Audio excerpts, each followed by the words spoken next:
नमस्कार, आपका स्वागत है बिजनेस टुडे बाजार पे। मैं हूं चेतन मोटानी। जीएसटी काउंसिल ने एक बहुत अहम डिसीजन लिया है on tax incidents on MUVs and हमारे साथ आज मारुति सुजुकी के सीनियर एग्जीक्यूटिव ऑफिसर जुड़ चुके हैं, शशांक श्रीवास्तव।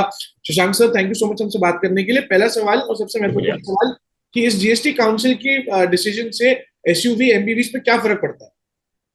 जी, इसके पहले कि मैं इस पे और कुछ जिक्र करूं, मैं नाजरीन को ये बात वाजे करना चाहता हूं कि अ, अभी नोटिफिकेशन हमने नहीं देखा है। वो कुछ वक्त के बाद आएगा। अभी हम जो भी कह रहे हैं वो इस बुनियाद पे कह रहे हैं जो हमें अभी तक की इतला मिली है जीएसटी काउंसिल के फैसले के मुतालिक। तो सबसे पहले तो ये है कि कुछ क्लैरिफिकेशंस इशू किए हैं। और पहले नाजरीन को मैं बता दूं कि जो 28% का जो जीएसटी रेट है उसके ऊपर एक सेस लगता है। सेस या तो 15% का, 17% का होता है, या 15 का होता है, या 20 या 22 का। हम अभी अभी जिस बात पे हम बहस कर रहे हैं वो 20 और 22% के सेस के ऊपर कर रहे हैं। जिसमें अभी तक ये चार कंडीशंस थी जिसपे वो 22% लगता था कोई भी यूवी के ऊपर। पहली कंडीशन ये थी कि वो generally it should be known as SUV. ये थोड़ी सी एक बहुत वाजे नहीं थी, ये क्लियर नहीं थी ये कंडीशन।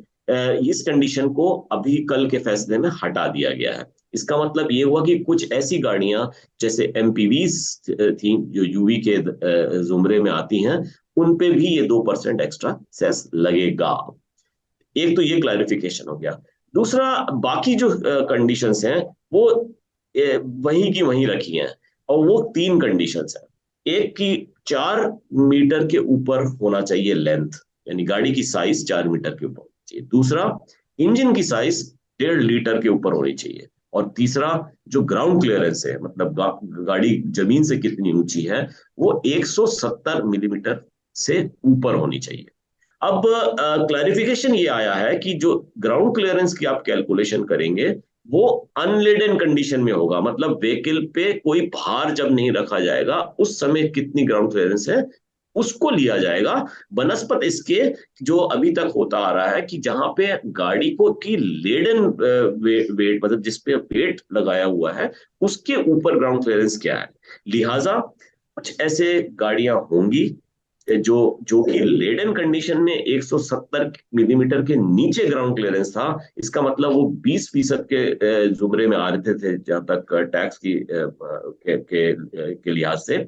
लेकिन अब वो 22 में आ सकते हैं, क्योंकि अगर अनलेडन कंडीशन में अगर वो 170 मिलीमीटर से ज्यादा ग्राउंड क्लियरेंस हो जाता है। जहां तक मारुति सुजुकी का सवाल है, हमारे कोई प्रोडक्ट इस तब्दीली से मुतासिर नहीं हुआ है, क्योंकि हमारे पास जो ओरिजिनल जो कंडीशन 1.5 लीटर है नवब की, वो हमारे मॉडल सारे 1.5 लीटर से नीचे के मॉडल्स हैं। एक हमने मॉडल हाँ जरूर पिछले हफ्ते बाजार में उतारा है, इन्विक्टो, जो 2 लीटर का है। लेकिन वो भी इस जुमरे में नहीं आता है, क्योंकि वो एक हाइब्रिड वेरिएंट है, और हाइब्रिड का जो सेस है वो इससे से मुख्तलिफ है। तो जो आपके कॉम्पिटिशन में है उनकी कई एसयूवीज एमपीवीज जो होंगी वो इस डेफिनेटली 2% टैक्स को आगे बढ़ाएंगे कंज्यूमर्स पे।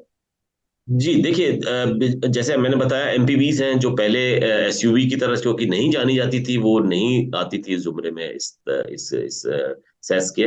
लेकिन हाँ, वो तो मुतासिर मुतासिर होंगी। उसके अलावा कुछ ऐसे भी एसयूवीज थी जो 170 के नीचे ग्राउंड क्लियरेंस था, क्योंकि वो लेडन वेट का के अंडर ये अददशुमारी थी इसकी ग्राउंड क्लियरेंस की।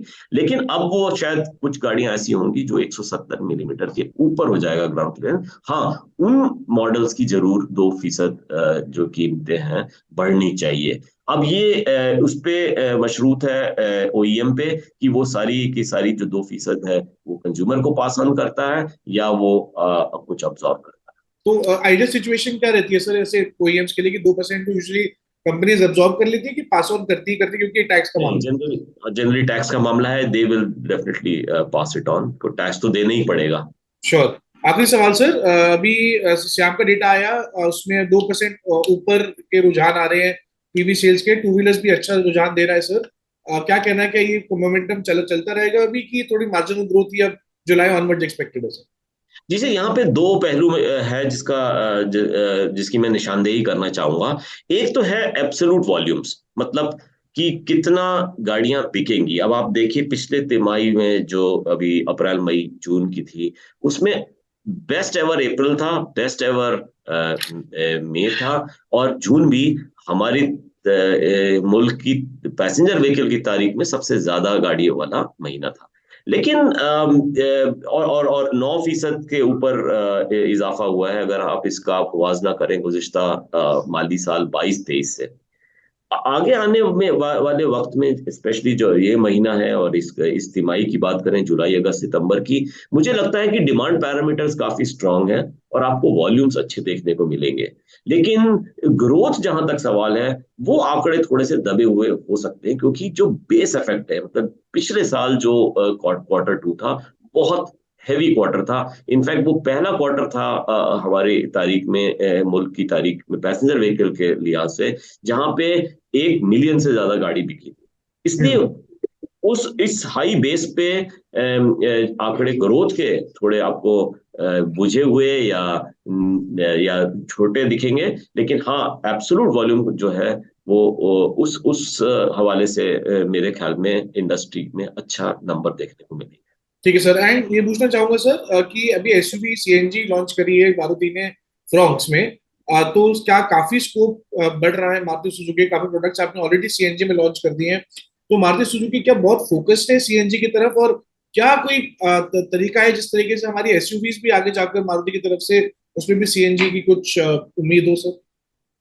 जी देखिए, ये जो फ्रॉन्क्स आपने बिल्कुल दुरुस्त फरमाया, अभी हमने हाल में ही उतारी है बाजार में सीएनजी के साथ में, और ये 15वीं गाड़ी है मारुति सुजुकी की जिसमें सीएनजी है। हमारी कुल पोर्टफोलियो 18 गाड़ियों का है, और अच्छा ट्रैक्शन हमें देखने को मिल रहा है, क्योंकि सीएनजी की कीमतें जो हैं फ्यूल की, वो अगर आप उसका मुवाजना करें गैसोलीन से या डीजल से, तो काफी कम है, मतलब काफी अच्छा अंतर है।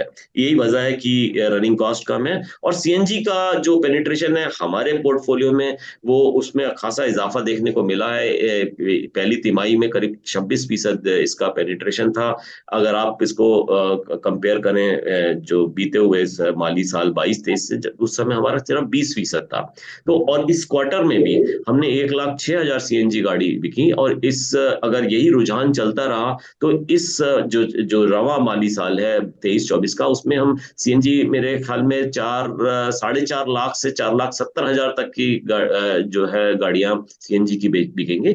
खासा इजाफा होगा पिछले साल के मुकाबले, जब हमने सिर्फ 3,25,000 या 3,28,000 करीब गाड़ियां बेची थी। तो सीएनजी में अच्छा ट्रैक्शन है। और जहां तक एसयूवी के मुतालिक आपने जो सवाल किया कि क्या यहाँ पे हमें सीएनजी देखने को मिलेगी, हमने ब्रेजा और विटारा में सीएनजी हमारे पोर्टफोलियो में है, और फ्रॉन्क्स में अब आ गई है, और यहाँ भी अच्छा ट्रैक्शन देखने को मिल रहा है हमें सीएनजी में। हमारी बस एक गाड़ी है एसयूवी जिसमें हम सीएनजी नहीं लाएंगे, वो है जिमनी। लेकिन जिमनी एक थोड़ा अलग, एक मुख्तलिफ गाड़ी है, एक ऑफ रोडर है। वहाँ शायद उसका बेसिक कैरेक्टर जो है वो अलग है, और सीएनजी उसमें हम लेके नहीं आए। ठीक है Shashank sir, thank you so much हमसे बात करने के लिए, और आशा करते हैं कि मारुति सुजुकी के प्राइसेस अभी और ना बढ़े। शुक्रिया। वीडियो पसंद आया तो हमें लाइक, कमेंट, शेयर और सब्सक्राइब जरूर करें।